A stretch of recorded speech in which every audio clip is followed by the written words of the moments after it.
Bonsoir. Bonsoir à tout le monde. Bienvenue à ce 4e vendredi du patrimoine. Après le sable verrier, après la pierre froide, après le panorama sur l'histoire de Roquefort-la-Bédoule, aujourd'hui, on est sur les chemins pour partager une autre richesse. Et je pense que tout le monde ici a vu la magnifique exposition de l'histoire et patrimoine au foyer des anciens. Vous pouvez y retourner, il y a énormément à découvrir, amenez vos voisins, amenez vos amis. Bref. Alors, pour revenir sur l'objet de ce vendredi du patrimoine, on va, en 2 mots, faire un peu une rétrospective comment on arrive ici aujourd'hui. En 2021, j'ai été sollicité par 2 citoyens de la Bédoule, de la Fédération française de randonnée, en l'occurrence Georges Mérentier, qui est animateur de proximité et du comité départemental, et Robert Lotz, encore lui, on l'a cité tout à l'heure d'ailleurs, de la commission médicale du comité départemental des Bouches-du-Rhône.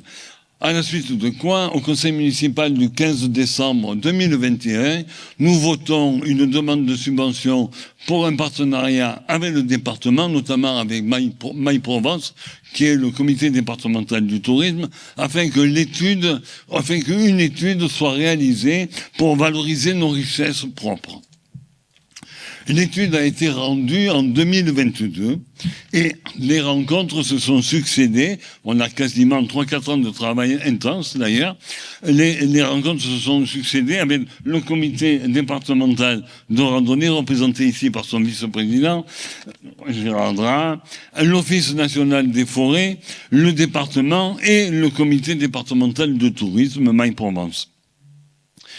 L'administration municipale s'est extrêmement investie dans ce projet-là, et entre autres pour passer des conventions avec les propriétaires des parcelles traversées ou trouver des déplacements, des contournements de parcelles privées où le propriétaire n'était pas désireux de voir passer des randonneurs. Bref, nous venons d'inaugurer le plan de ces sentiers-là, pour lesquels 90% des tracés ont été réalisés. C'est ça, hein, tu m'arrêtes si je dis une bêtise. Hein.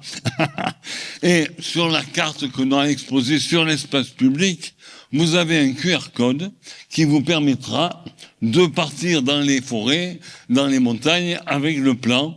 Mais attention, il faut respecter, bien lire les principes de sécurité. Hein. À la base du plan, on n'ira pas envoyer les pompiers comme ça s'est passé dernièrement dans une autre commune que je ne citerai pas, où des randonneurs sont partis quasiment mal chaussés et se sont retrouvés coincés dans une impasse et les pompiers ont été obligés d'intervenir. Bon.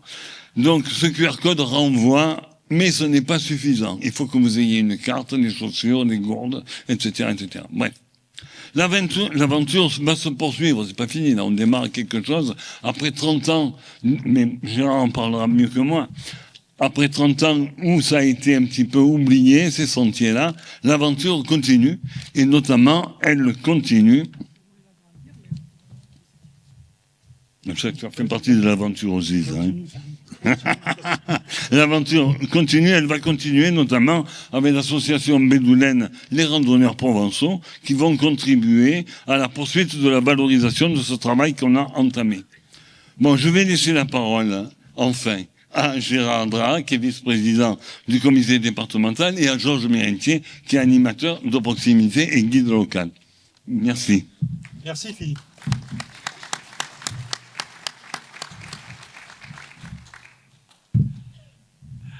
Oui, donc les présentations étant faites, moi je voulais quand même remercier la commune de Roquefort-la-Bédoule pour la salle et les moyens techniques qui ont été mis à notre disposition pour cette petite présentation de notre travail en commun.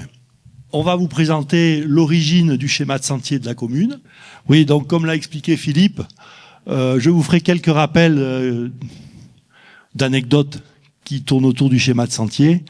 On évoquera la réhabilitation des itinéraires et on vous présentera chaque itinéraire et les points d'intérêt qui ont motivé son aménagement. Ensuite, si vous avez des questions et qu'on a un peu de temps, ben vous pourrez passer aux questions. Au comité départemental, ça fait bien plus que depuis 2021 qu'on travaille sur le sujet avec Roquefort-la-Bédoule, parce qu'on connaissait ce schéma, qui avait été commencé en balisage par les anciens, mais je n'ai pas trouvé la trace de qui s'en était occupé. Et on trouvait dommage que la commune n'en soit pas dotée à nouveau, et puis que tous ces itinéraires soient entretenus, surveillés et autorisés, puisque à l'époque, les autorisations n'avaient pas toutes été demandées, et il manquait une liaison entre Roquefort-la-Bédoule et Roquefort, sauf la route. Mais un randonneur n'a rien à faire sur la route. Donc nous, ce que je voulais vous rappeler, c'est qu'on marche toujours chez quelqu'un. Donc là, il y a beaucoup de bédoulins. Je ne vais pas leur expliquer les sentiers de leur commune. Par contre, peut-être qu'il faut se rappeler qu'on marche toujours chez quelqu'un. Et donc, il est primordial d'avoir les autorisations. Nous ne balisons les itinéraires que lorsque nous avons les autorisations. Donc les autorisations, elles peuvent être d'un propriétaire privé, elles peuvent être des propriétaires publics, communes, l'ONF, le département. Là, vous avez en France 75% de la forêt est privée. Donc il faut bien toujours l'avoir en tête. Donc certains itinéraires de la commune passent sur des parcelles privées sur lesquelles la commune, donc l'équipe de Madame Gineste et Philippe, ont obtenu soit un accord de principe verbal qui va être traduit dans une convention d'autorisation de passage, soit sur un autre papier, mais en tout cas, on sera autorisé. Et quelqu'un me posait la question tout à l'heure, normalement, le propriétaire doit vous laisser courir ou marcher sur la parcelle où il a autorisé le passage. Donc, nous, ça fait bien une quinzaine d'années qu'on reçoit des signalements réguliers sur la commune de Roquefort-la-Bédoule à travers l'outil que l'on a qui s'appelle Suricat Sentinelle Sport de Nature sur des fermetures de chemin, abusives ou pas. Et c'était une des communes dans les Bouches-du-Rhône où il y avait de plus en plus de signalements. Donc ça nous a motivés avec le département des Bouches-du-Rhône, donc les gens qui s'occupent du plan départemental des itinéraires de promenade et randonnée, pour venir essayer de travailler le terrain avec les propriétaires publics et privés de façon à restaurer des itinéraires de randonnée pédestre sur cette commune. Donc, le problème a été sur le chemin des Bastides, que vous connaissez tous. Ça a commencé par la cession d'un tronçon d'itinéraire, donc qui était un chemin rural inscrit au plan départemental des itinéraires de promenade et randonnée, qui a mené à la chapelle Saint-André. Donc on s'est trouvé, nous, avec un tronçon fermé, et on ne pouvait plus accéder à la chapelle depuis le hameau de Roquefort. Dans ces cas-là, la loi prévoit que le maire, qui lui est propriétaire du chemin, a le droit de faire ce qu'il veut. Par contre, à partir du moment où c'est inscrit au plan départemental, il doit nous proposer un contournement, de façon à ce que l'itinéraire soit continu. Ça ne s'est pas produit, donc les baliseurs et moi, on a pris une décision de baliser chez 2 propriétaires privés pour contourner l'obstacle. Et sur le chemin des Bastides, après ce contournement, on a subi des vandalismes de balises sur les poteaux télégraphiques. Soit on nous mettait de la peinture noire sur les balises jaunes, soit on les grattait. Donc on a senti que les riverains n'acceptaient plus la circulation des piétons sur le chemin des Bastides. Donc on a eu une période un petit peu rude, où on nous mettait même des affiches en bout de chemin, où on nous menaçait de nous casser les dents si on revenait baliser. Je donne pas de nom, mais je sais qui c'est. On n'a pas voulu rentrer en conflit. Nous, on n'est pas là pour ça. On est là pour travailler de façon apaisée. Ensuite, on a entrepris une étude foncière qui a permis de retrouver l'ancien chemin de Cuges, qui est parallèle au chemin des Bastides, qui n'a pas été entretenu par la commune, mais qui est toujours là. Mais le problème, c'est qu'il revenait sur le chemin des Bastides avant l'habitation concernée par le vandalisme.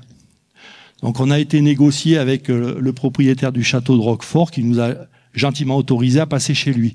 Et on a découvert à cette occasion-là qu'il restait du patrimoine. Une aire de foulage et les ruines d'un ancien moulin à vent qui était sur sa propriété. Et ça nous a permis de raccorder le hameau de Roquefort définitivement à la chapelle Saint-André.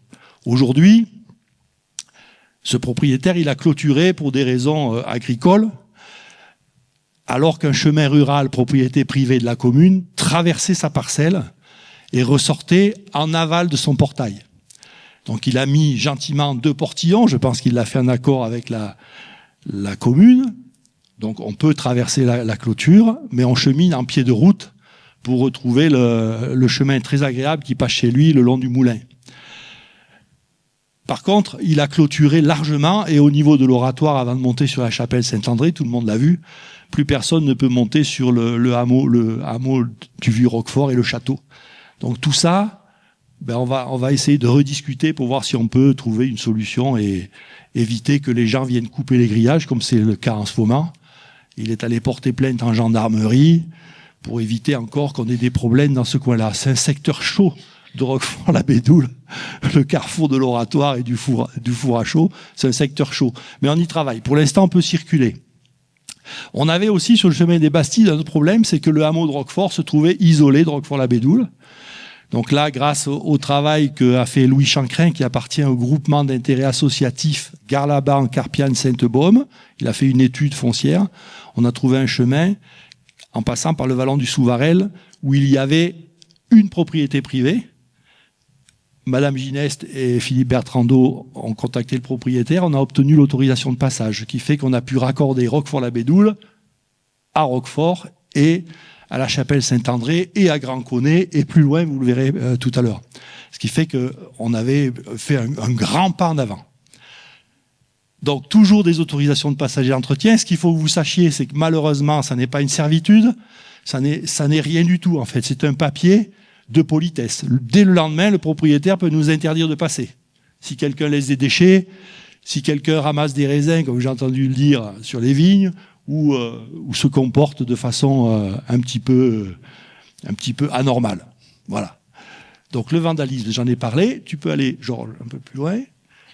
Philippe en a parlé parce qu'on a 45 minutes et on a des choses à dire. Mais on va aller vite. Ça, c'est l'étude dont a parlé Philippe, qui nous a permis... Tu peux passer. Georges, tu peux y aller. Voilà. Donc, on a mis les principales conclusions. Développer un tourisme engagé, doux et durable en préservant l'environnement et le cadre de vie des résidents. Donc ça dit tout. Il y a des possibilités d'accueillir des visiteurs, mais il ne faut pas que ce soit un accueil massif ou, comme monsieur le maire du Rove craignait, une invasion de touristes. Donc il faut qu'on aille tranquillement, de façon apaisée.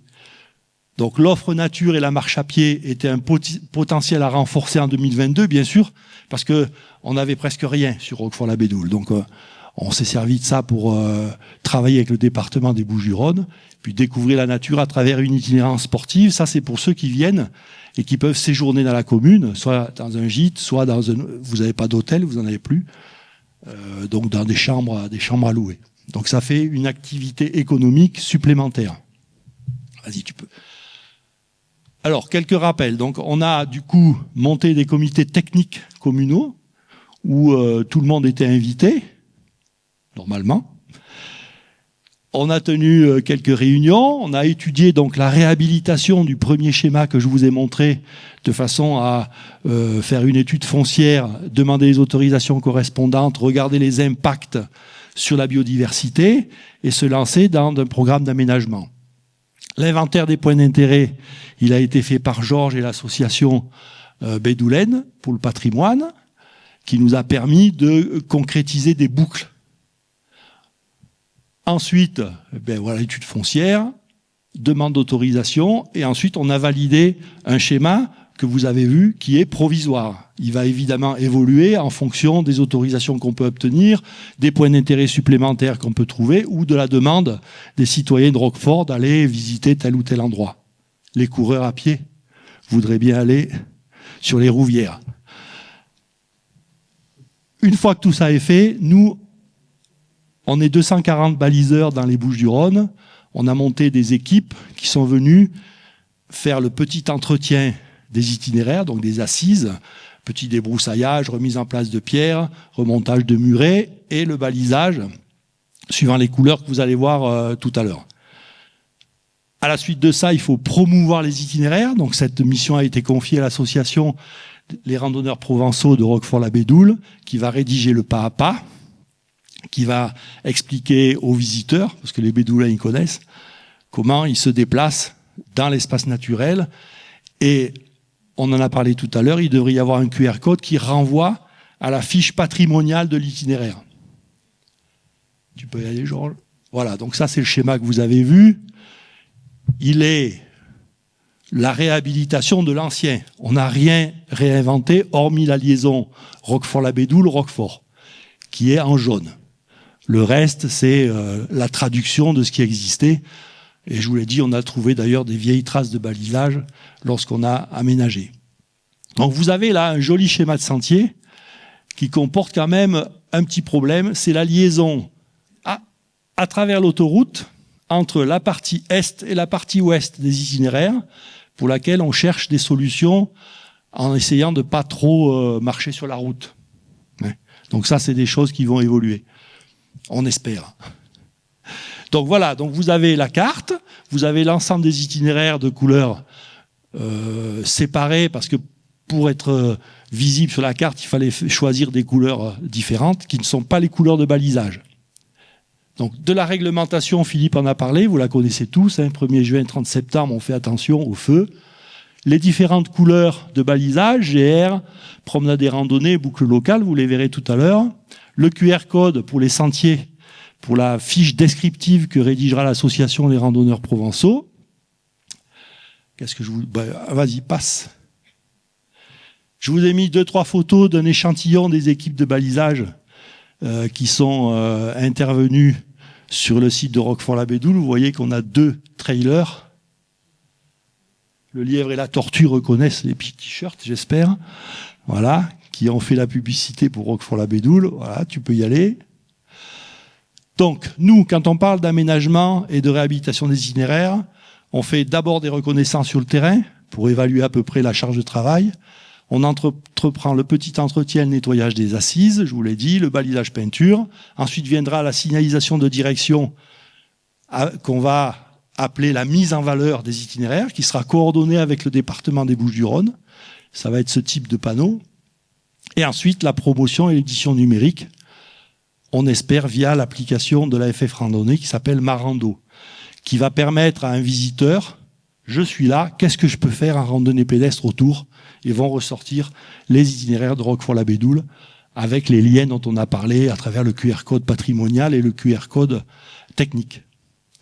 Vas-y. Voilà, là on passe à la partie sentier patrimoine.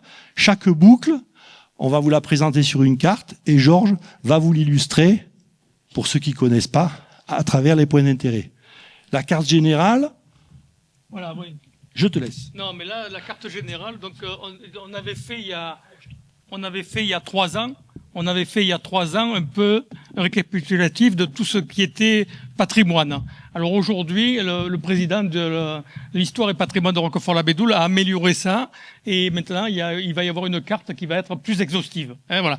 Mais au départ, donc regardez, on a fait un peu un panel de tout le patrimoine de la Bédoule. Hein, voilà. Donc de l'est, complètement de l'est jusqu'à l'ouest. Hein. Donc l'est, le plus à l'est, c'est le columbarium. Tout le monde connaît le columbarium. Et à l'ouest, regardez, on arrive à la croix de Carnoux. Hein, voilà. Donc on avait fait ça. Donc là, c'est vraiment le patrimoine le plus important de la Bédoule. Hein, voilà. Et donc on a fait en fonction de ça, ils ont créé. Il a été créé tous ces sentiers, hein, voilà, donc qui ont repris les sentiers qui existaient. Hein, voilà. Voilà. Donc le sentier des carrières, je te le présente. Hein. Allez. Donc le sentier des carrières, lui, ce tronçon-là, il a existé déjà puisqu'il a été inscrit au PDIPR. Donc il est balisé en jaune, vous l'avez là-haut. Sa longueur 3 km 400 et il permet de faire la liaison avec la gare de Cassis, ce qui va permettre à des grands randonneurs, des gens qui viennent marcher plusieurs jours, d'arriver à la gare et de pouvoir partir à pied sur cet itinéraire-là pour rejoindre le GR en Crète ou s'arrêter à Roquefort-la-Bédoule pour faire une autre boucle. Voilà. Alors pour se reposer, on a mis quelques jalons du patrimoine. Hein, voilà. Donc vous avez la mairie. Hein, donc là, alors tous les sentiers partent de la mairie, hein, quasiment. Donc du panneau que vous avez vu. Donc on part de la mairie. Donc cette mairie, regardez comment elle est. Donc elle a été créée en 1918. En 1918, c'est là que s'est créé Roquefort-la-Bédoule. Hein, voilà. D'accord. Vous m'entendez? Tout le monde m'entend là-bas au fond. Oui, non. Ah oui, d'accord pour le micro. Voilà. Donc 1918. Et après, on arrive aux 4 chemins. Voilà. Et donc vous avez les fontaines. Hein. Donc cette fontaine, elle est pas si vieille que ça. Hein. Donc elle date de 1900. Je me rappelle plus, je l'ai noté là. 1958, la fontaine. Et voilà. Et puis là, évidemment, vous dominez à ce moment-là. Vous êtes sur le sentier qui monte, et là sur la gauche, eh bien vous apercevez ça. Donc vous apercevez l'usine Romain Boyer. Donc l'usine Romain Boyer, regardez, 1885-1934. Et voilà. Et puis après, on arrive dans les carrières, hein, donc dans les carrières. Et là, je vous ai mis trois photos qui représentent un peu le travail que faisaient les carrières à cette époque-là, à cet endroit-là, quand on redescend sur Cassis. Hein, voilà. Et puis on arrive à la gare de Cassis, voilà, donc cette gare qui a été créée en 1858. Hein, donc le train est arrivé à Cassis en 1858, et Frédéric Mistral, regardez, en 1867, va écrire cette célèbre phrase. Hein, alors je suis pas probablement pas trop, mais qu'avis Paris et non Cassis n'a rien vis. Hein, voilà, en gros. Voilà, donc voilà la première boucle, et on traverse un peu le patrimoine, une partie du patrimoine de Roquefort-la-Bédoule. Là, une boucle complète qui sera balisée en bleu. Donc vous voyez bien, vous allez voir qu'on aura plusieurs boucles balisées en bleu, pour lesquelles, au carrefour de bleu, il faudra mettre des flèches qui indiqueront la suite et les destinations à suivre. Une très jolie boucle, on l'a balisée hier. Les baliseurs qui étaient avec moi ne connaissaient pas ce territoire et ont vraiment trouvé que c'était très joli. C'est une très belle initiative pour les visiteurs que de pouvoir tourner sur cette étendue naturelle et la descente dans le vallon. Oui, c'est là que tu as créé, là, ici, là, voilà. Voilà. Là, c'est un vallon qui est très sauvage. Il n'était pas balisé, il vient d'être balisé. Ça. Voilà, qui est intéressant. Alors là, évidemment, on repart devant la mairie, et un autre patrimoine important pour les Bédoulins, c'est le cercle. Hein, le cercle qui a été créé en 1879. Hein, ouais. Donc regardez la photo. La photo a été prise au même endroit. Hein, voilà, donc par le même photographe. Hein. Et là, on domine Carnoux. Hein, donc alors Carnoux, regardez, eh bien a été créé à partir de 1957. Hein, et donc en fait, il y a 103 hectares. Il y a 33 hectares de Roquefort-la-Bédoule qui sont passés, qui ont permis de créer Carnoux. Hein. Et puis il y a 230 hectares d'Aubagne. Voilà. Et donc la création de Carnoux, c'est le 13 septembre 1966. Et finalement, on arrive à la Croix. Hein. Donc la Croix, regardez, elle était. Alors là, on voit pas le bas, hein, d'ailleurs. Elle était érigée en 1967. Elle est tournée vers Sidi Ferruche. Sidi Ferruche, c'est l'endroit où les Français, en 1831, les soldats français en 1831 ont posé pour la première fois le pied en Algérie. Et voilà. Et donc les gens de Carnoux à cette époque-là ont voulu que cette croix soit orientée vers Sidi Ferruche. Et voilà. Voilà un peu l'histoire de. Vous l'avez tous constaté. D'ailleurs, la table d'orientation a été positionnée d'une drôle de manière, puisque la croix bouche une partie de la vision depuis la colline. On n'a pas trop compris pourquoi, mais bon, peut-être qu'il y avait un géomètre comme dans Astérix. Donc là, on passe à une magnifique boucle sur le circuit géologique qu'on a balisé entièrement en bleu et qui présente de multiples intérêts, qui permet d'accéder, on l'a pas mis sur la carte, en aller-retour à l'oppidum de Djibaou, et qui va certainement intéresser beaucoup de gens des Bouches-du-Rhône. Dans les Bouches-du-Rhône, on a un gros problème avec la randonnée pédestre. On a trop de monde sur Sainte-Victoire et on a trop de monde dans les Calanques. Donc on veut que le reste du territoire soit accueillant pour que les gens pensent à aller le visiter. Et donc tout le travail de promotion autour de ces itinéraires va être important pour faire venir des gens chez vous et profiter de tout ce patrimoine naturel et puis ce patrimoine historique. Voilà, donc si vous voulez, bon là on en a parlé depuis 2 ans. Hein, on parle avec avec l'histoire et patrimoine de Roquefort-la-Bédoule, on parle du patrimoine géologique, parce que évidemment, nous sommes très riches en patrimoine géologique. Regardez, si on part du plus loin, de plus loin, on a la pierre de la Bédoule, donc voilà, donc c'est ça, au plus 130 millions d'années. On a le bédoulien. Et donc le bédoulin, c'est important puisque le bédoulin, c'est une roche sédimentaire et c'est la proportion idéale pour faire du ciment. Voilà. Et puis le gargassien, c'est aujourd'hui ce qu'on utilise le plus ce qu'on utilisait le plus, surtout à Romain-Boyer, pour faire du ciment. Et puis évidemment le sable. Le sable, donc on a beaucoup de mines de sable, donc à Roquefort-la-Bédoule. Ce sable avec lequel on faisait du verre. Et donc c'est important pour nous. Donc là on en parlera bientôt. C'est le dada de Philippe. Donc ça, je vous rassure, on parlera du sable, parce que avec le sable on faisait des bouteilles et on remplissait avec du vin. Voilà. Alors regardez le sentier, il part du lotissement de Villeneuve. Donc vous avez Villeneuve, donc Hippolyte de Villeneuve. Donc 1803-1874. Alors c'est lui un peu, si vous voulez, un peu l'origine de la prospérité de Roquefort-la-Bédoule depuis cette époque-là, puisque avec un ingénieur d'origine italienne, Monsieur Tocchi, eh bien il va améliorer un ciment. Et donc c'est ce qui va faire la prospérité de Roquefort-la-Bédoule. Et regardez, on avait mis sa statue devant l'hôtel de ville. Alors cette statue, elle a été déplacée. Alors elle a été inaugurée en 1900 et elle a été déplacée en 1973. En 1973, il ne reste plus que voilà. Donc voilà un peu les dates. 1836, l'usine de Villeneuve, c'est 1837. Le buste, c'est 1900. Et maintenant, la statue se trouve au lotissement Villeneuve, c'est 1973. Là, on passe, vous voyez, quand on traverse, on va au stade, on passe le Boomtar, et là, on arrive au Bédoulin.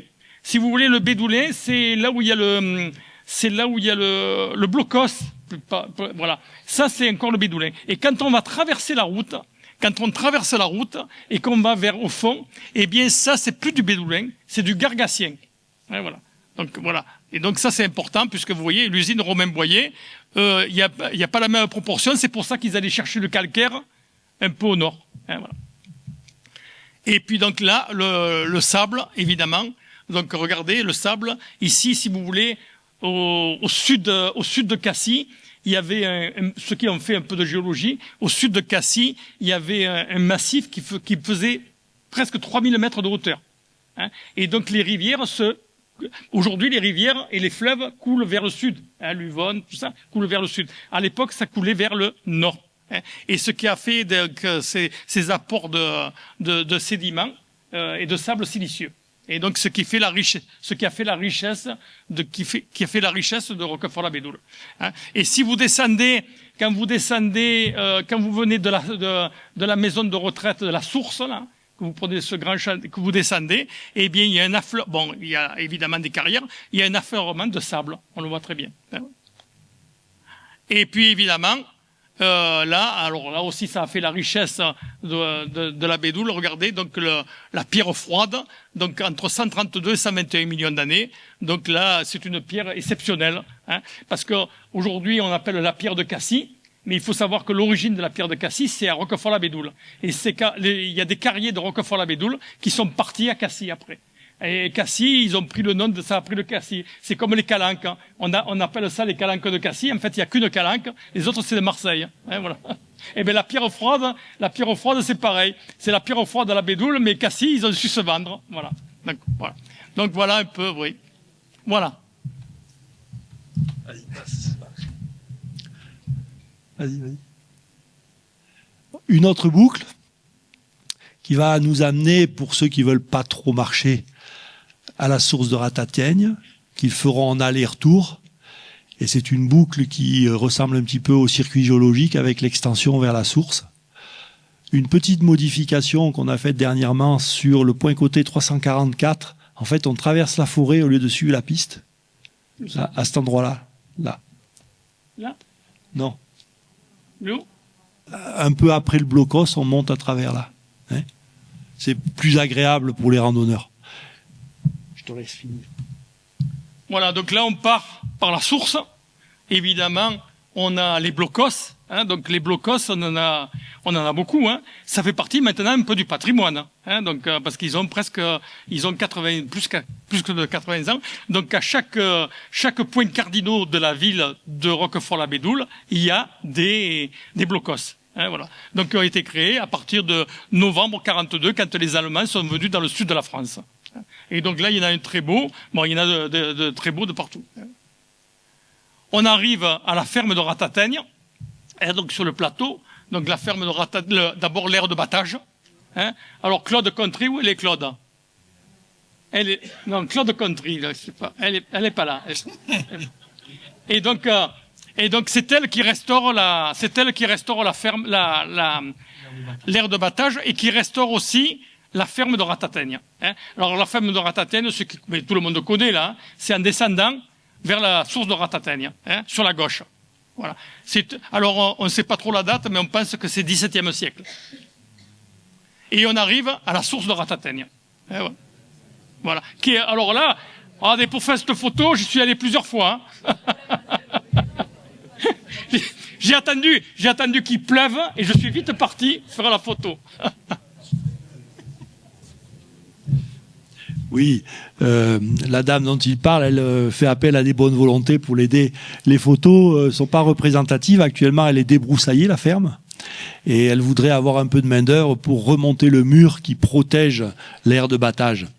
Donc si vous avez un petit peu de temps, n'hésitez pas à proposer vos services. Donc là, on est sur une boucle plus élargie, donc qui concerne Ratataigne dans son ensemble, qui fait 4 km 200, donc une petite boucle qui est tout aussi intéressante que l'autre, qui est un peu sportive quand même, qui va nous amener à la source évidemment, qui va nous amener sur un four à chaud, qui va nous amener sur la ferme, et on remontera le long du centre équestre pour retrouver, là on l'a arrêté au niveau de la barrière, mais bien évidemment elle est raccordée au point infotourisme. Voilà, alors regardez, alors ça c'est vraiment le best-of de la ville de la Bédoule, hein, de Roquefort-la-Bédoule. C'est l'oppidum de Ratataigne. Hein, donc regardez qu'il y a 2300 ans. Et regardez ce que les gens, les Celto-Ligures, il y a 2300 ans, ont fait. Hein, donc et alors ça fait au moins 3 mètres de large, hein, plus de 3 mètres de large, sur je ne sais combien de haut, parce que là ça a été un peu arasé. Donc c'est vraiment un monument historique important. C'est vraiment très très important ce lieu. Alors justement on en parlait avec le président là, Marc Galliano, peut-être d'améliorer cette boucle et de faire parce que moi je me rappelle les randonneurs provençaux ils connaissent. Moi je me rappelle que j'avais fait un petit sentier là qui redescendait un peu après la source de Ratataigne. Et ça vaudrait le coup, ça permettrait de faire une belle boucle. Parce que là, quand on va aller à l'oppidum, il faut marcher dans le Lapias, et il faut marcher dans le Lapias de retour, faire le même circuit. Ce qui était pas, alors que si Gérard il veut, et Gérard il peut, eh ben, on va faire un petit sentier là, Marc, il dit qu'il le connaît. Donc, un petit sentier, on va peut-être le découvrir pour faire une très belle boucle. Et voilà. Donc, voilà un lieu très important pour nous, puisque c'est l'origine de Roquefort-la-Bédoule. Hein. Donc, on est originaire de là, des Celto-Libures. Là, regardez, en passant, on voit aussi, eh bien, le gémage. Hein. Vous savez qu'il y a les usines de ciment ont eu des gros problèmes à partir de 1925. Il y a eu des hauts et des bas, la crise économique, et donc les gens manquaient d'argent. Et donc la mairie, à cette époque-là, avait permis, parce qu'il fallait une permission de la mairie, il avait permis à ce que des gens fassent du gémage. Hein. Donc le gémage, c'est, regardez, là, quand vous promenez dans la colline et que vous voyez un assez beau grand pin, hein, ça veut dire qu'il est un peu vieux, c'est-à-dire qu'il a plus de 80 ans. Eh bien, quand vous regardez ça et que vous voyez une entaille comme ça, ça veut dire que là, il est venu des gémeurs. Alors, on n'appelle pas ça des gémeurs, hein, c'est des pégouliers, hein, la pègue. Voilà, d'accord. Et donc, il faisait une entaille, il mettait une lamelle en fer, et il mettait au pied, ce bocal. Hein, voilà. Alors, à la Bédoule, je vous rassure, dans toutes les familles, il y a un bocal comme ça. Voilà. Donc, c'est le gémage, ça fait partie de notre patrimoine. Hein. Et puis, évidemment, on arrive, regardez, alors ça, c'est pas encore balisé, parce que jusqu'à maintenant, c'était privé, et maintenant, c'est plus privé. Hein. Alors, je ne me rappelle plus à qui ça appartient, mais c'est au département, je pense. Et donc, en fait, on arrive là, c'est une très belle balade. Alors là, il faut faire un aller-retour, hein, je pense. Oui. On peut pas aller plus loin, parce qu'après... Et donc, c'est en dessous du Gibao, regardez. Et donc, il y a la grotte Calendal. C'est là où, semblerait-il, Frédéric Mistral avait imaginé la fin de Calendal. Si vous voulez, c'est important pour le patrimoine de Roquefort-la-Bédoule. Parce que Calendal, si vous voulez, Frédéric Mistral est très connu. Et Frédéric Mistral a écrit 2 livres importants. C'est Mireille et Calendal. Et Calendal, eh bien, ça se passe entre Cassis et ça finit à Roquefort-la-Bédoule. Hein, donc l'histoire, donc c'est quand même important. Hein, donc, alors Frédéric Mistral a habité. Alors pourquoi il a fait ça? Parce que Frédéric Mistral, vous savez qu'il n'avait jamais trop travaillé dans sa vie. Il promenait beaucoup. Et il avait un ami qui était dans les Jeannots, qui s'appelait Monsieur Legray. Et il venait voir souvent son copain son copain Legray. Et il promenait. Et il a imaginé cette histoire de Calendal qui est un peu les 7 travaux d'Hercule. Hein, voilà. Et au niveau de ce Calendal, ce pêcheur d'anchois, quand vous êtes à Cassis, vous allez sur la jetée à Cassis, eh bien, Calendal, c'est lui. Et il est venu ici. Hein, voilà. Donc, voilà. Un peu l'histoire. Mais c'est bien de le lire. Hein, parce que ça se passe à Roquefort-la-Bédoule. Et là, on arrive à la fin, après Ratataigne, et bien là, vous avez un très beau four à chaud, regardez. Et par contre, là, nous sommes plus sur la Roquefort-la-Bédoule, on n'est plus sur la Roquefort-la-Bédoule, on est sur Cassis. Et donc, la maire de Cassis, regardez, a inauguré une belle pierre, tout le monde la connaît, hein, vous le connaissez, voilà. Et si vous voulez, et après, quand on descend encore un peu, là, pas longtemps, on prend à droite, et il y a encore un très beau four à chaud. Hein, voilà, c'est le patrimoine de Cassis qui sont en train de restaurer ces fours à chaud.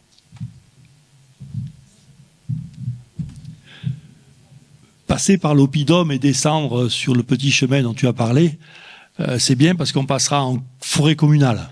Donc là, on n'a pas d'autorisation de propriétaire privé à obtenir. Et l'aller-retour vers la grotte Calendal, on le fera en pointillé bleu. C'est comme ça qu'on balise les points de vue ou les petites variantes en aller-retour. On va voir comment on va faire. Le sentier des écureuils, donc ça c'est pareil, c'est la réhabilitation d'un chemin qui avait été mis en place par la commune et l'ONF pour intéresser les enfants à l'espace naturel. Il y a 9 bornes de découverte. Si quelqu'un parmi vous a le livret papier distribué à l'époque, nous sommes preneurs parce qu'on a un peu du mal à retrouver la trace de la signification de chacune des bornes qui sont numérotées. Et ce serait bien que l'on puisse, on peut après inventer une histoire autour des bornes, mais ce serait bien qu'on retrouve l'origine. Alors oui, il faudrait demander. Alors après, on a su que c'est Monsieur Escolier qui avait fait ce petit livret. Donc si quelqu'un est proche de Madame Escolier, elle doit avoir, elle, dans ses archives, va-t-elle le retrouver, elle doit avoir ce petit livret. Ça serait intéressant pour nous parce que comme ça, on ne réinventerait pas l'eau chaude. Hein. Voilà. Aujourd'hui, il est partiellement balisé parce qu'on doit enlever un certain nombre d'arbres qui sont couchés en travers du chemin. On a bien débroussaillé pour que l'accès soit facilité, mais il faut encore qu'on enlève les arbres et qu'on fasse des marches. Parce que le bédoulien, c'est bien, mais quand il pleut, ça glisse. Et donc, il faut qu'on construise un petit peu des marches, quelques marches, pas des monuments. En tout cas, pour les enfants, moi, je trouve que c'est bien aujourd'hui que les parents ont des craintes et les gardent chez eux, dans les cours, dans les immeubles, etc. Un petit circuit comme ça qui fait découvrir pas mal de végétaux de la colline. Ils peuvent l'entreprendre tout seuls. Ils auront le balisage pour les guider, éviter qu'ils se perdent. Et je trouvais que c'était un beau terrain d'aventure. Oui, parce que là, comme c'est côté nord, il y a énormément de botanique. Oui, exactement. Voilà. Donc là, on part de l'église, hein. On arrive à l'église. Donc l'église, bon, ça, Sainte-Roseline, tout le monde connaît, évidemment. C'est 1895. Hein. Donc 1895, c'est l'église est créée en 1895. Et elle est finalement définitivement dédiée en paroisse en 1912. Et pendant un certain temps, on a eu 2 églises, enfin, on a toujours 2 églises, mais on avait 2 paroisses. Hein, voilà. Donc c'est important. Et tout ça, c'est en pierre de Cassis, évidemment. Hein, voilà. De la Bédoule, pardon. Le monument aux morts. Ouais, le monument aux morts. Lui aussi, il est entièrement en pierre de la Bédoule. Et voilà. Et donc, il y a 41 soldats qui sont morts pendant la guerre de 14-18. Il y en a 4 qui sont morts en 39-45. Et il y en a un pendant la guerre d'Algérie. Et voilà. Et là, on arrive, regardez, on passe par le chemin des Charretiers. On l'appelait le chemin des Charretiers parce qu'il y avait beaucoup à l'époque, le ciment, on le portait d'abord au port de Cassis, et puis après on l'a porté à la gare de Cassis, et on le portait non pas avec des camions, parce qu'ils n'existaient pas, on le portait en charrette. Et donc cette rue, on l'appelle la rue de Charretiers parce qu'il y avait beaucoup de hangars. Hein. Où elle est Sylvie Bonifay, voilà, elle est là. Et donc c'était là que se situaient tous les hangars. Hein. Voilà. C'est pour ça qu'on l'a appelé les Charretiers. Et on arrive au panneau qu'il faudra refaire. Et voilà. Et regardez les Charretiers. Donc voilà à l'époque. Hein, donc, mais ça, si vous avez vu l'expo l'année dernière, on a présenté. Oui, sur les écureuils, le panneau est encore lisible, mais ce serait bien qu'il soit remis en état avec l'aide du département. Je pense qu'on doit pouvoir faire une demande de subvention. Par contre, je voulais dire que dans les offices de tourisme, la première documentation qui est demandée par les visiteurs, ça concerne la randonnée pédestre. Et donc là, je voyais marqué point information municipale. Donc il serait bien que le point info tourisme possède ce petit livret et d'autres toporando, plus les liens vers le numérique. Aujourd'hui, les chiffres montrent que 35 millions de Français s'intéressent à la randonnée pédestre. Donc on a du monde à accueillir.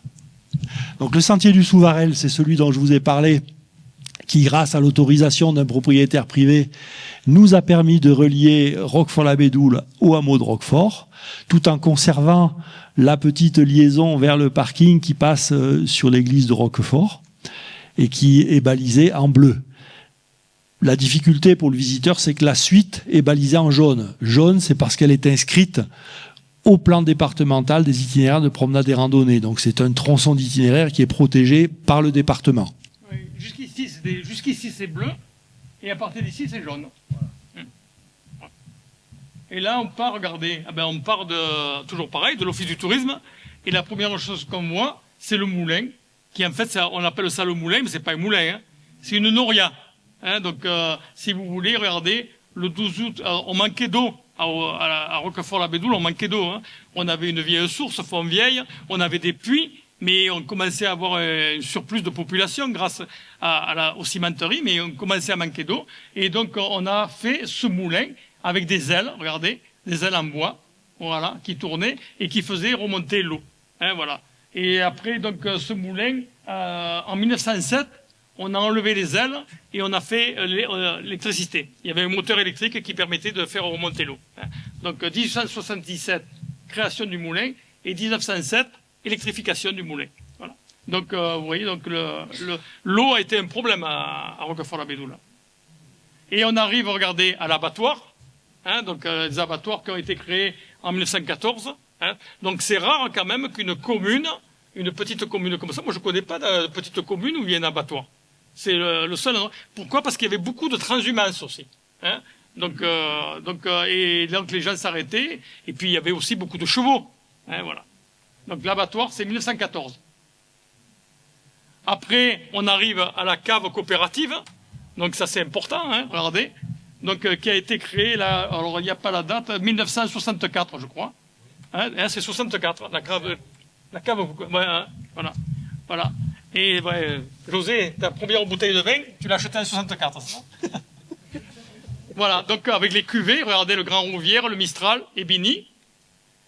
Et puis, là, après, quand on monte, on domine le chemin, on domine les rouvières, hein, les rouvières qu'on appelle les rouvières parce qu'il y a évidemment du chêne rouve, hein, voilà. Donc, une très belle propriété. Et puis donc, tout le long du chemin, on voit ça on a mis pour les gens qui n'étaient pas d'ici, hein, des objets ou des pancartes qui rappellent que ici c'est un peu le paradis des chasseurs. Voilà. Et on redescend, on arrive au cimetière, et évidemment un endroit important, c'est le monument aux morts. Hein, alors le cimetière, lui, il a été créé en 1857. Auparavant, il était derrière l'église de Roquefort. Hein, voilà. Et donc, en 1857, on a créé le cimetière et on a fait ce monument, justement, qui rappelle les soldats morts.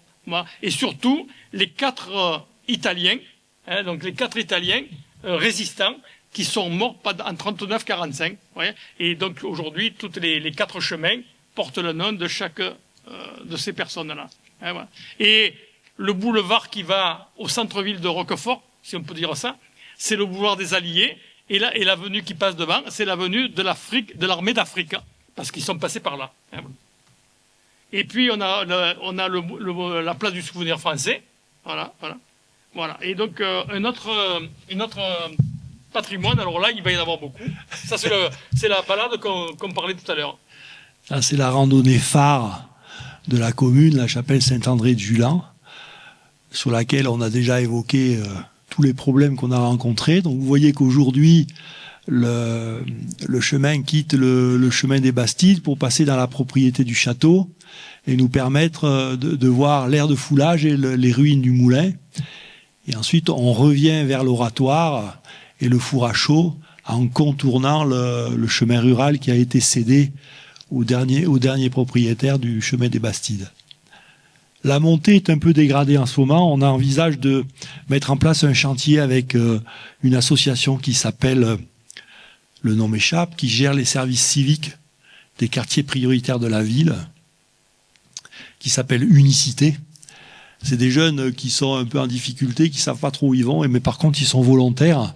On va essayer de voir comment on peut créer des marches ou des revers d'eau dans la partie très dégradée avant d'arriver à la chapelle.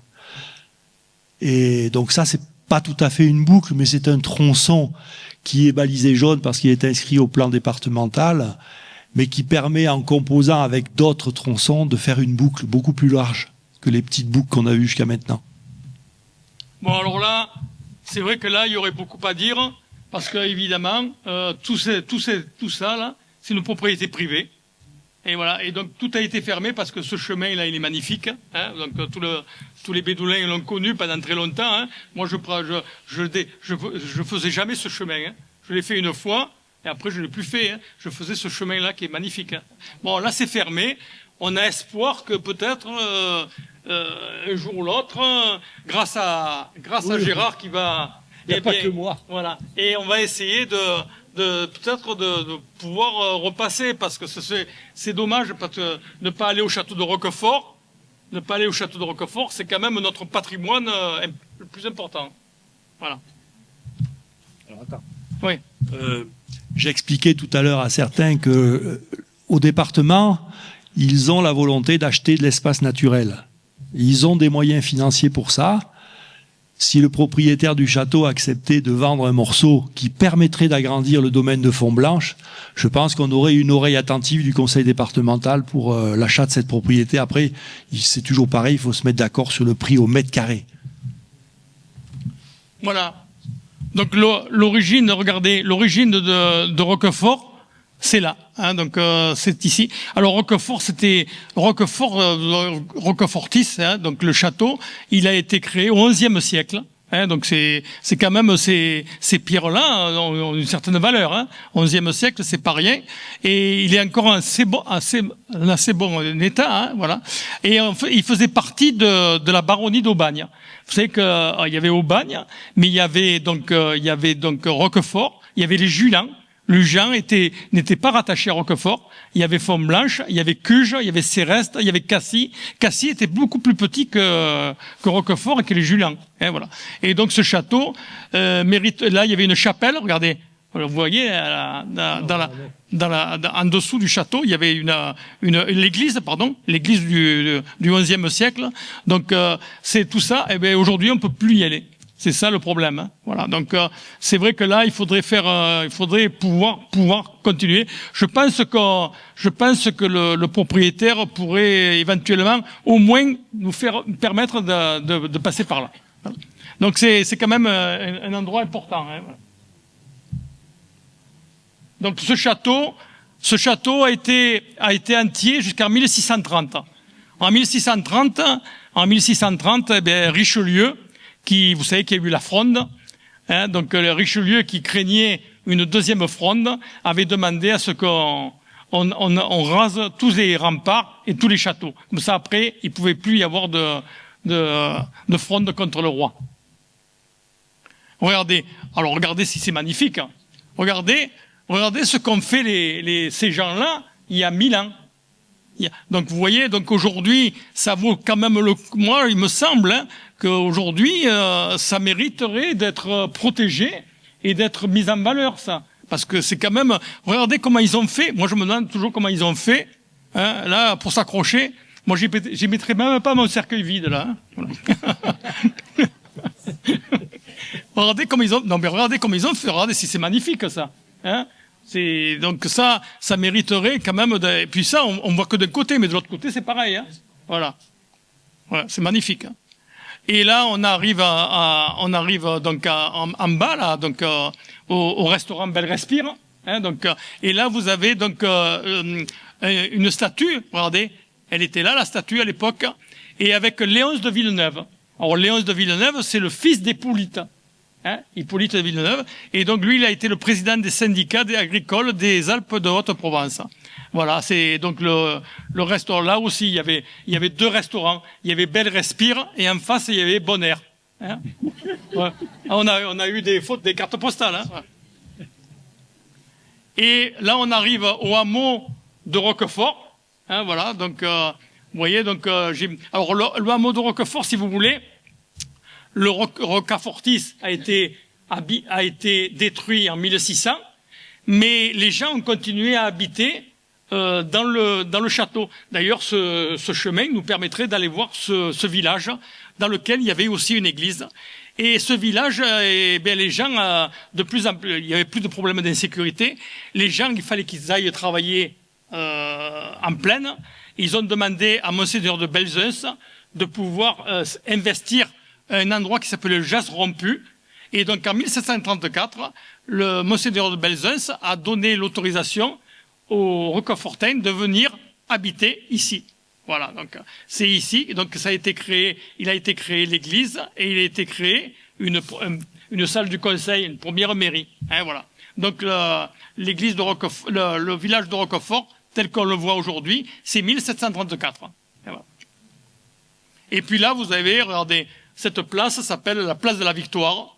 Hein, donc la place de Roquefort s'appelle la place de la Victoire en l'honneur des soldats de la guerre de 14-18. Hein, voilà.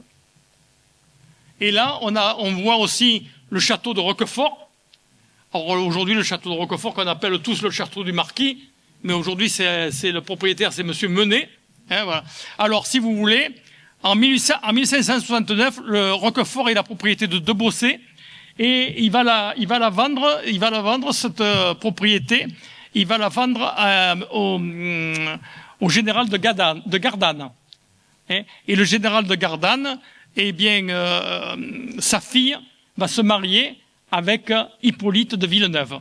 Hein, voilà. Donc c'est pour ça qu'aujourd'hui le château appartenait jusqu'à il y a encore 2 ans au marquis de Villeneuve. D'accord. Voilà. Voilà un peu l'histoire du château. Et le terroir. Alors les terroirs, c'est important. On n'en a pas parlé au niveau de la géologie, mais vous voyez que nous sommes dans un bassin.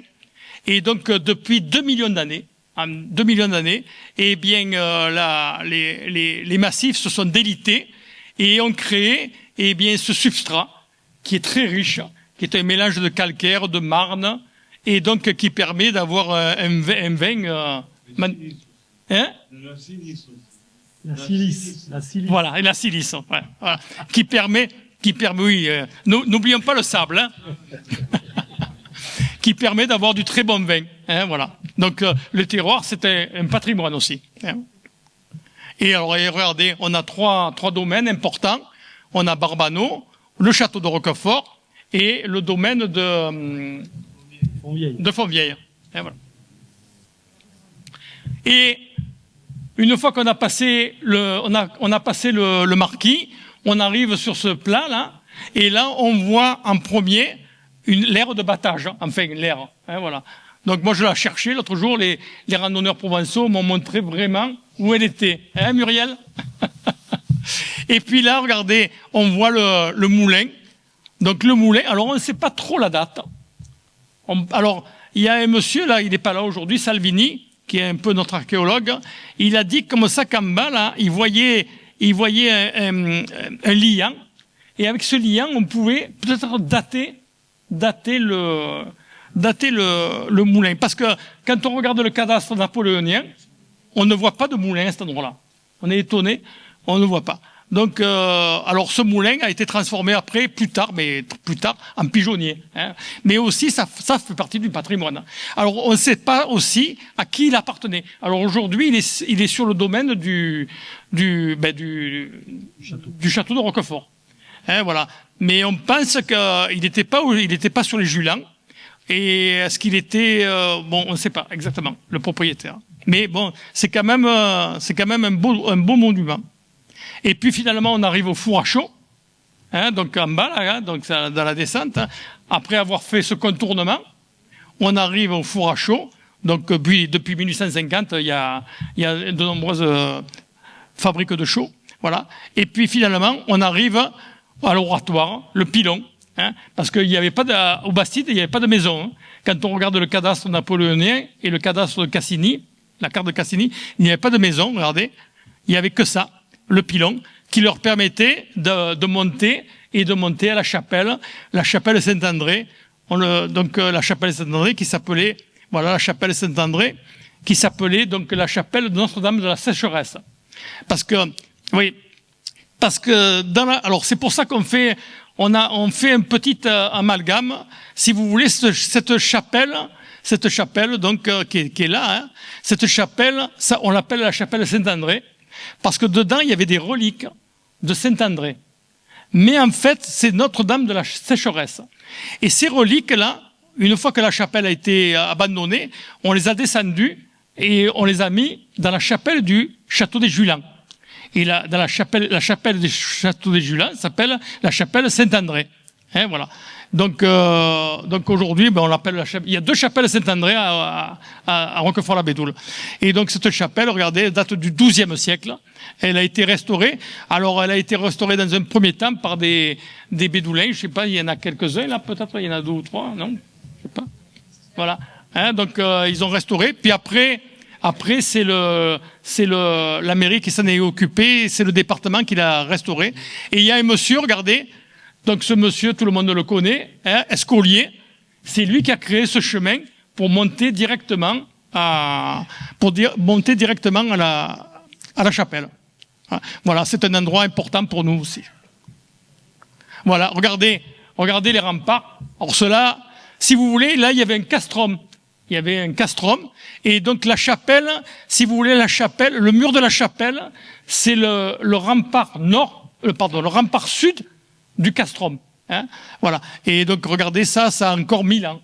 Donc ça c'est magnifique, hein. Avoir un patrimoine comme ça à Roquefort-la-Bédoule, dans un village, c'est quand même c'est pas rien. Hein. Surtout regardez, c'est tout en pierre de taille, hein. Tout en pierre de taille. Hein. Voilà. Là c'est un peu rare. On a une boucle qui est inscrite au PDIPR, alors qu'habituellement c'est des tronçons. En fait, elle est venue dans les années 90-95 avec Bouches-du-Rhône Tourisme, qui était le comité départemental du tourisme, et qui avait rassemblé des tronçons de PDIPR pour décrire des boucles. Donc c'est la boucle qu'on peut entreprendre depuis le parking de Grand Connet, en passant par le Montounier, en aller-retour sur la chapelle Saint-André, et revenir par la forêt de Fontblanche, qui est départementale maintenant. Voilà, alors, regardez. Alors, il n'y en a pas beaucoup qui connaissent, parce qu'il y avait, si vous voulez, Fontblanche, à un moment donné, les Julans et Fontblanche se sont séparés. Et il y avait un seigneur au Julan, et il y avait un seigneur à Fontblanche. Hein, donc, et il y avait donc un château. Hein. Et ce château, donc regardez, il est. Alors, on ne sait pas trop la date. On pense que c'est 1583, puisque en fait, c'est les Garnier qui se sont séparés. Un avait pris les Julans, l'autre avait pris Fontblanche. Donc 1583, on sait qu'il y avait un château à Fontblanche, et ce château, malheureusement, a été détruit en 1944. Hein, donc par les bombardements. Et donc il y a une famille qui habitait là, Monsieur Gobert, et qui a pas restauré le château parce que c'était trop abîmé. Puis en 1945, il avait peut-être d'autres soucis. Il a rasé le château et il a construit une villa dessus. Et voilà. Et donc aujourd'hui, il ne reste que, regardez, il reste le pigeonnier, il reste la fontaine, puisque ça s'appelle Fontblanche. Hein, donc, quand vous rentrez, alors c'est une propriété privée. Hein, vous descendez là, il y a un petit chemin qui descend sur le chemin du Grand Connet. Là, vous descendez et là vous allez à gauche et au fond, contre la falaise, vous avez cette belle fontaine. Et voilà. Mais donc c'est magnifique.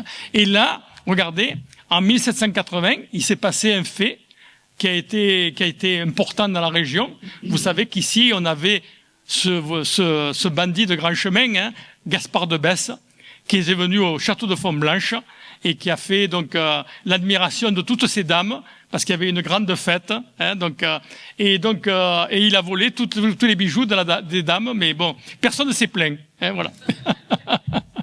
Et Nicole Siravigna, donc une écrivain qui habitait à Aubagne, a écrit Une nuit de Gaspard de Besse, et ça se passe au château de Fontblanche. Hein, voilà. Donc c'est un lieu important aussi qu'on a tendance à oublier parce qu'il n'y a plus le château et on le voit pas parce qu'il est en contrebas de la route. Hein. Voilà. Et alors là, regardez, on en parlait, mais Gérard, il pourra en parler plus que moi. Là, eh bien, on domine, eh bien, la commune, tout le massif de la Sainte-Baume. Regardez, parce que nous sommes une commune associée au PNR Sainte-Baume. Et donc ça, c'est important. Hein, donc c'est important pour nous. Et regardez, quand même, on a un très beau paysage. Hein. On est au milieu de la nature là. Hein, voilà. On arrive aux Julans. Donc les Julans, regardez. Donc ce que je vous disais, vous voyez, les 1583, les Julans se partagent avec Fontblanche. Et donc Esprit Garnier, en 1639, construit ce château, hein, le château des Julans. En 1800, le château des Julans est rattaché à Roquefort. Hein, voilà. Et si vous voulez, alors les Julans, c'était aussi important que Roquefort, c'était aussi important que Cuges, c'était aussi important que Céreste. C'était un lieu très important, les Julans. Hein, voilà. Il y avait pas beaucoup d'habitants, mais c'était une entité à part entière de la baronnie d'Aubagne. Hein, voilà. Et donc le château appartenait aux Clary. Hein, donc vous voyez. Et là, un événement important s'est passé, regardez, en 1794. Vous savez que la famille Clary, c'était des bourgeois marseillais qui avaient un lieu de villégiature, c'est le château, et ils venaient en villégiature là. Et à Marseille, et Bonaparte qui était arrivé à Marseille, et bien avec son frère, Joseph, avait rencontré les deux sœurs Clary, et donc finalement, il venait souvent à Roquefort, Bonaparte, et Bonaparte au départ était le fiancé de Julie et Joseph était le fiancé de Désiré, mais Bonaparte, en grand stratège, avait décidé que finalement eh bien il préférait Désiré, et donc il est sorti avec Désiré, et c'est comme ça que Joseph va se marier avec Julie. Et donc quand vous rentrez dans la chapelle du château des Julans, vous avez cette belle plaque, regardez, vous voyez, qui raconte que c'est là où se sont mariés religieusement avec un curé quand même réformé, et qui se sont mariés, donc Julie Clary et Joseph Bonaparte. Hein, voilà. Et donc vous voyez comment, regardez, la chapelle s'appelait la chapelle Saint-André. Hein, voilà. Et puis finalement Bonaparte avait d'autres chats à fouetter, et Désirée finalement elle a abandonné Bonaparte et elle s'est retrouvée dans les bras de Bernadotte et elle est devenue la reine de Suède. Hein, voilà. Et Julie, elle est devenue reine de Naples et après reine d'Espagne. Vous voyez ? Eh bien l'histoire de l'Europe au XVIIIe siècle s'est faite à la Bédoule.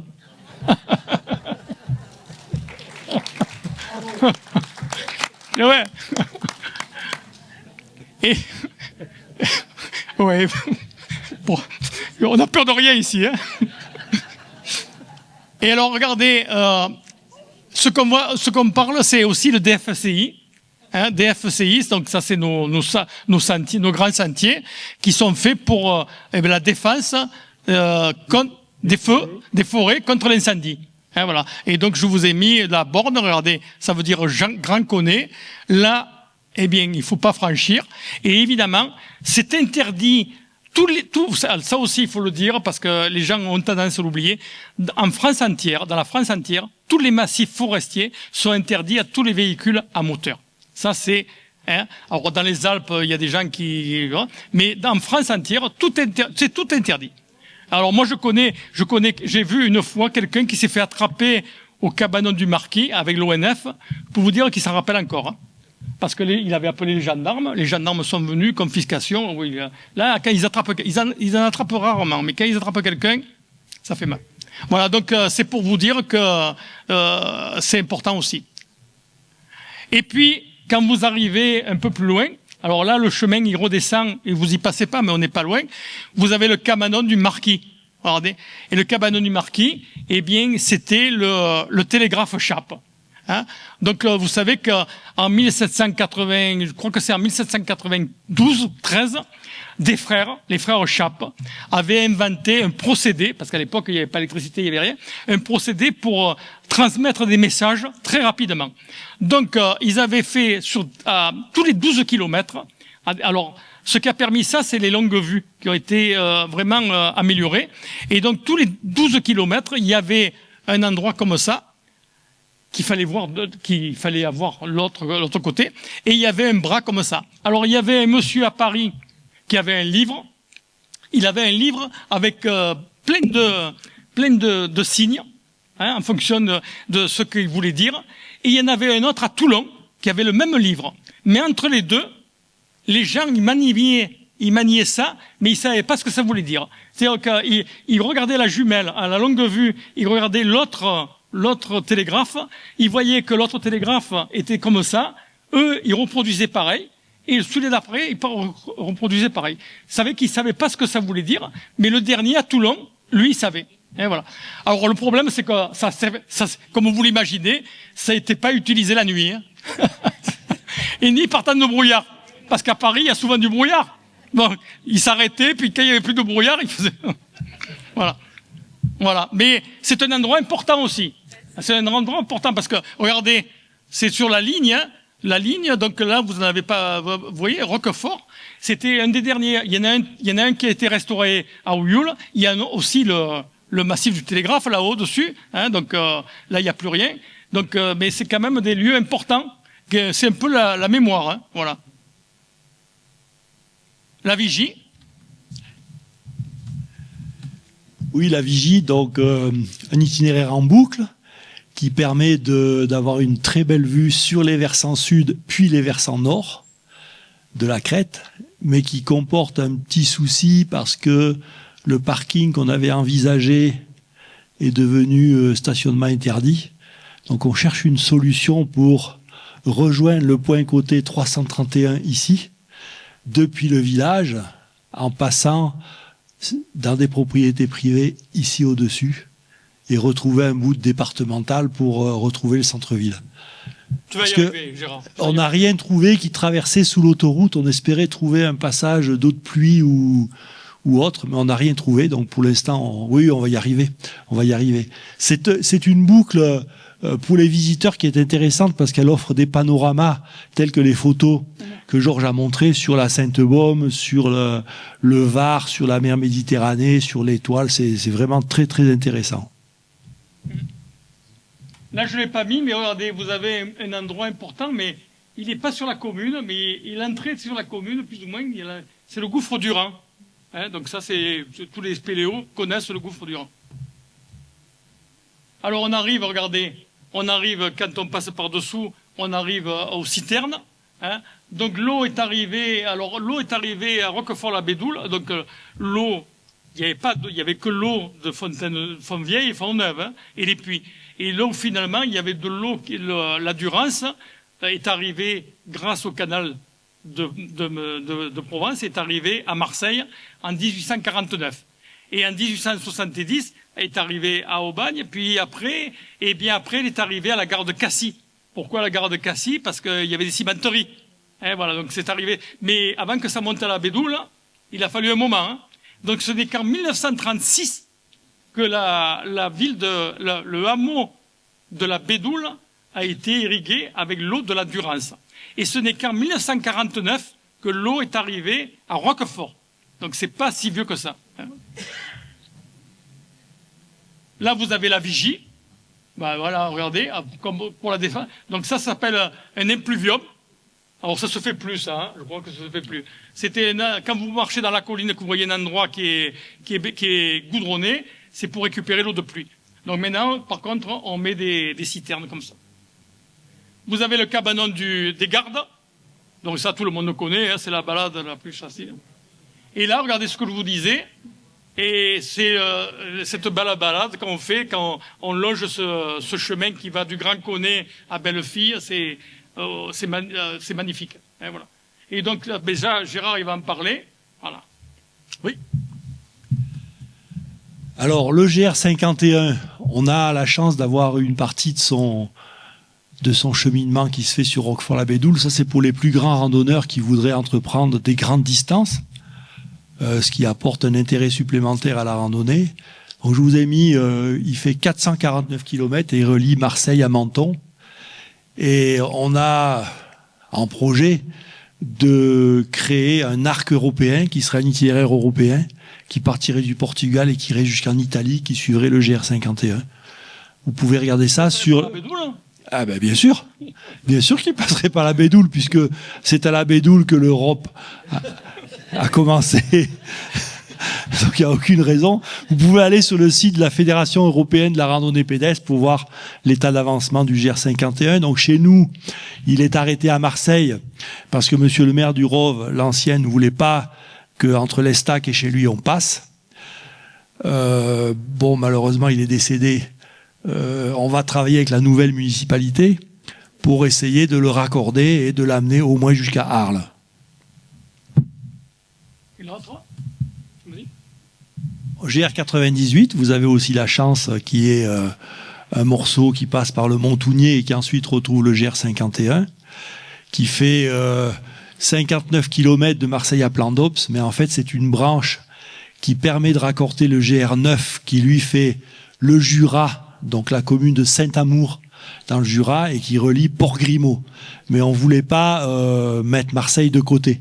C'est pour ça qu'on a créé le GR98. Donc là, si vous voulez marcher, vous avez 976 km. Roquefort-la-Bédoule, c'est beau. Le GR9, il paraît que c'est magnifique. Et alors là, regarde, ici, finalement, c'est le centre du monde. C'est là que se croisent les deux GR. Tout le monde le connaît, là. Le columbarium. Le columbarium, donc aussi un tronçon inscrit au plan départemental des itinéraires de promenade et randonnée, donc protégé par le département, qui là ne boucle pas, mais on peut facilement boucler par les GR et faire une petite boucle de 12-13 km. Mais là, l'antenne fait 3 km 100. C'est essentiellement en forêt. Malheureusement, le columbarium est sur une propriété privée, je crois. Il n'est pas accessible. En tout cas, c'est fermé. Et Georges va vous expliquer un petit peu le contenu Non, mais je sais pas, on sait toujours pas le contenu. Non, il a été fermé par je pense que c'est la commune, il y a longtemps, qui a fermé, parce qu'il est dangereux, hein. Il y a ceux qui randonné. Moi, je l'ai connu non fermé. Donc, il y a 20 ans, il doit y avoir 20 ans qu'il est fermé. Auparavant, il était ouvert. Mais c'était quand même dangereux. Alors, quand même, avant de parler du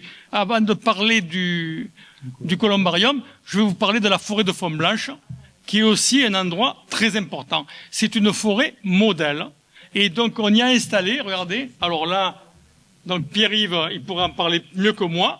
Donc, c'est pour observer l'évolution forestière du cycle du carbone, de l'eau, et pour apprendre la conséquence du réchauffement climatique. Hein, voilà. Donc, donc Pierre-Yves le fait visiter une fois par an, je crois. Voilà. Donc, c'est fermé, hein, mais c'est quand même un endroit important parce qu'en France, il n'y en a que 2 ou 3 comme ça. Et comme il y en a? Il y en a au moins 2 dans le truc. Ouais. Voilà. Donc c'est quand même un lieu important puisque c'est ce qui va un peu influer sur nos directives peut-être. Et puis regardez le columbarium. Alors là, le columbarium. Alors d'abord on l'appelle le columbarium, on ne sait pas pourquoi. Hein. Parce que le columbarium, est-ce qu'il y a eu des pigeons là-dedans? On ne sait pas. Toujours est-il que regardez, il y a des très belles marches, mais regardez, c'est quand même compliqué pour descendre. Hein. Voilà. Voilà. Moi je suis pas descendu. Claude, où il est parti, il est descendu, là, certainement. Mais les spéléos, là, Richard, ton fils, là, Sébastien, il a dû descendre 36 fois. Voilà. Mais on ne sait pas, on appelle ça le columbarium, mais personne, quand vous regardez, on a demandé à Céreste, on a demandé à la Ciotat, personne ne sait. Alors, si vous connaissez à Cuges, en montant à Cuges, il y a le château des espèces. Et dans le château des espèces, moi je me rappelle, j'étais rentré à l'époque, et sur la gauche, il y a la même chose que ça. Et ça, c'était des francs-maçons. Hein, alors on ne sait pas si c'est ça, si c'était un endroit pour s'abriter, si c'était bon, je sais pas. Mais en tout cas, c'est magnifique. Hein, voilà. Mais ça fait partie on est sur la commune de Roquefort-la-Bédoule, et donc c'est un lieu un peu magique. Maintenant, il est fermé, hein, pour des raisons de sécurité. Hein, voilà. Et puis voilà, donc je me rapproche du micro, mais pour mieux m'en éloigner. Voilà. Voilà. Voilà. Maintenant, des questions, je laisse à Gérard. Oui, merci.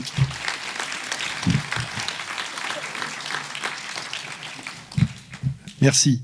Ce que je voulais dire, c'est que on est parti dans une belle dynamique. On essaye de pas s'arrêter. Bon, il y a les élections, évidemment, qui pointent leur nez. Mais si, après les élections, on conserve une dynamique, qu'elle soit communale, associative, départementale, sur ce projet de sentier, on va le faire évoluer de façon conséquente et il apportera encore plus de satisfaction à tout le monde, je pense. Mais il ne faut pas se démobiliser. On est bien parti, il faut qu'on continue parce qu'on est resté trop longtemps inerte sur la commune, sur le déplacement doux et notamment la randonnée pédestre, la marche à pied, la course à pied et le vélo qui, n'oublions pas, circule là. Après, le columbarium, ça peut faire aussi un abri anti-atomique si malheureusement un jour la guerre nous arrive dessus. On a déjà commencé à trouver. Voilà, des questions, si vous en avez, que je peux répondre. Oui.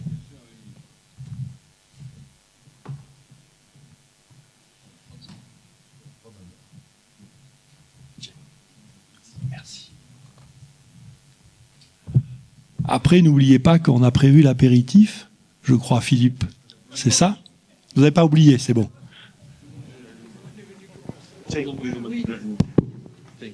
Voilà, c'est très bien.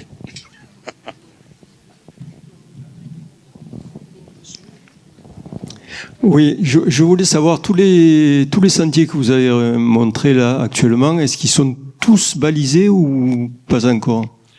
Là, on est à 90% d'avancement sur le schéma qu'on a inauguré tout à l'heure au point infotourisme. Donc ça devrait être opérationnel d'ici une semaine, 10 jours. La météo se dégrade, donc on ne sait pas trop. Une semaine, 10 jours. Ce qui va poser qui va demander un peu plus de délai, c'est la signalétique de direction. Ça, c'est le département qui pilote. Et aujourd'hui, on n'a pas de délai. Mais j'espère qu'ils vont le faire vite. Et cette signalétique, elle est matérialisée comment concrètement au sol? Nous, quand on que des balise à la panneaux. peinture, on se sert des supports naturels. Donc on a essayé de privilégier les arbres sur Roquefort-la-Bédoule parce que vous avez la chance d'avoir encore des arbres. Et là, on sait que le balisage, il tient un certain nombre d'années. Et quelquefois, on a été obligé de le faire au sol, sur des rochers. Et ensuite, la signalétique de direction, c'est des poteaux bois avec des flèches jaunes qui vont indiquer la boucle de Ratataigne de 15 km dans tel sens. Le sens qui sera privilégié sera celui de la description décidée par l'association des randonneurs provençaux. On fléchera pas dans les deux sens, parce que ça surcharge. Nous, on balise à la peinture dans les deux sens, mais les flèches indiqueront qu'un seul sens. Merci.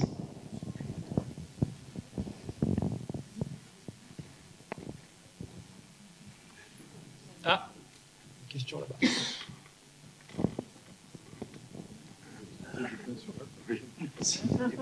Oui, bonsoir. J'ai une question par rapport au domaine des Rouvières par là-bas. Donc a priori, tous les sentiers sont tous privés, inaccessibles et interdits. Parce qu'il y a des fours à chaud et du patrimoine intéressant par là-bas aussi. Oui. Donc là, j'ai une autre question aussi, après celle-ci. Du coup, le Rocafortis est privé et interdit d'accès a priori? Alors, pour les Rouvières, effectivement, le propriétaire nous a signifié sa volonté de ne pas nous autoriser à baliser un quelconque itinéraire chez lui, et il fait la chasse à ceux qui passent. Parce qu'il y a eu des mauvais comportements, d'après ce qu'il m'a dit, des gens qui ont laissé des déchets, des gens qui ont récolté des grappes de raisin. Bon, après, c'est toujours les mêmes arguments. Pour l'instant, il nous a pas laissé d'espoir. Rocafortis, il n'est pas interdit d'accès. Par le haut, on peut y aller. C'est un peu difficile, mais on peut y aller.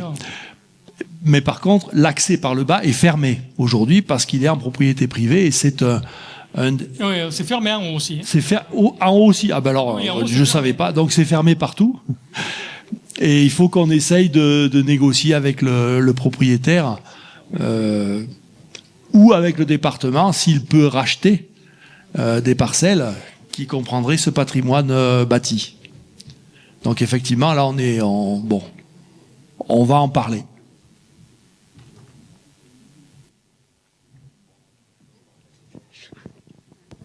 Ouais, plus précisément sur un itinéraire concerné entre Roquefort et les Bastides, je vois pas où est le passage autorisé, à part les 200 mètres qui passent devant la maison avec les volets bleus. Enfin, on appelait ça la maison aux volets bleus.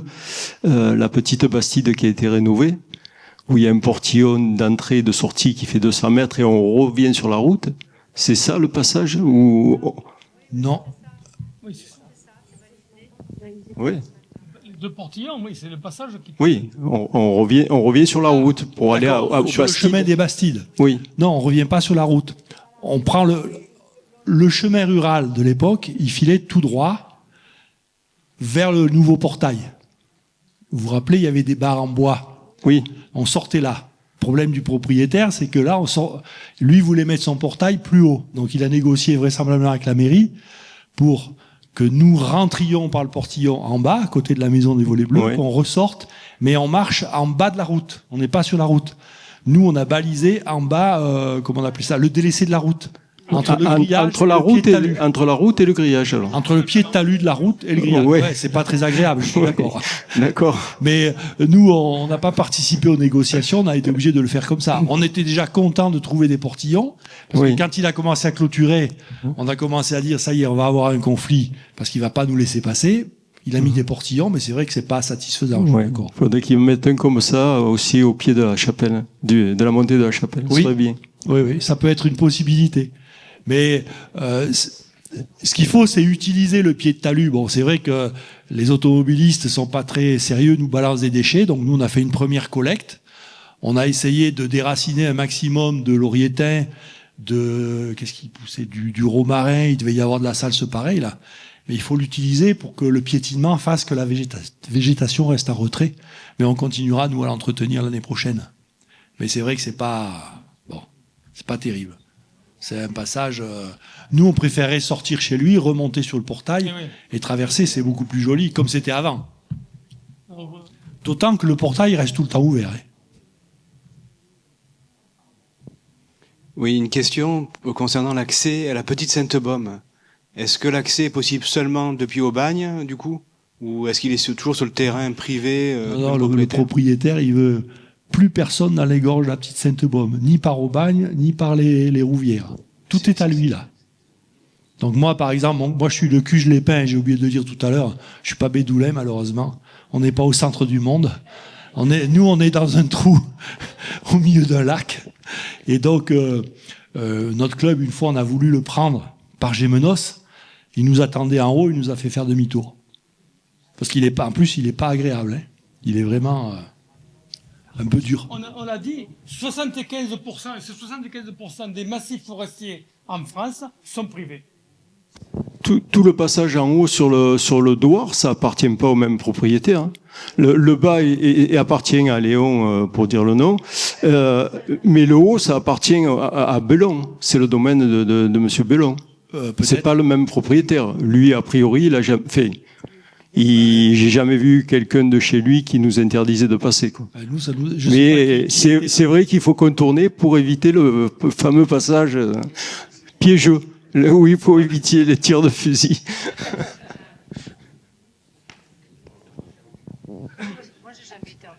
C'est vrai que c'est dommage parce que ça permettrait de rejoindre Gémenos et notamment le domaine de Saint-Pons par là, puisqu'il s'est agrandi le domaine de Saint-Pons. Hein. On pourrait même envisager de passer directement sur Auriol. Maintenant, ils ont racheté toute la partie de Roussargues. Et là, on avait un joli passage par les gorges de la petite Sainte-Baume, mais peut-être qu'un jour on y arrivera. Ce qu'il faut, c'est pas l'oublier, quoi.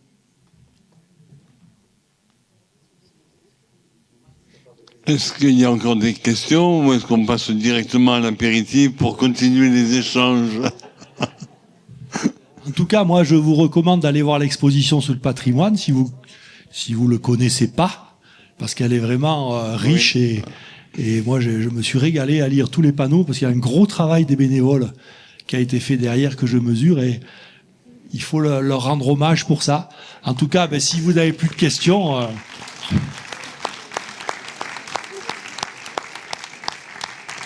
On vous remercie pour votre attention et votre accueil. On a été très bien reçus à Roquefort-la-Bédoule. Et puis, n'oubliez pas de marcher, ça c'est important, et de vous enrichir à travers le patrimoine que vous avez sur place. Et à bientôt, voilà. Merci beaucoup.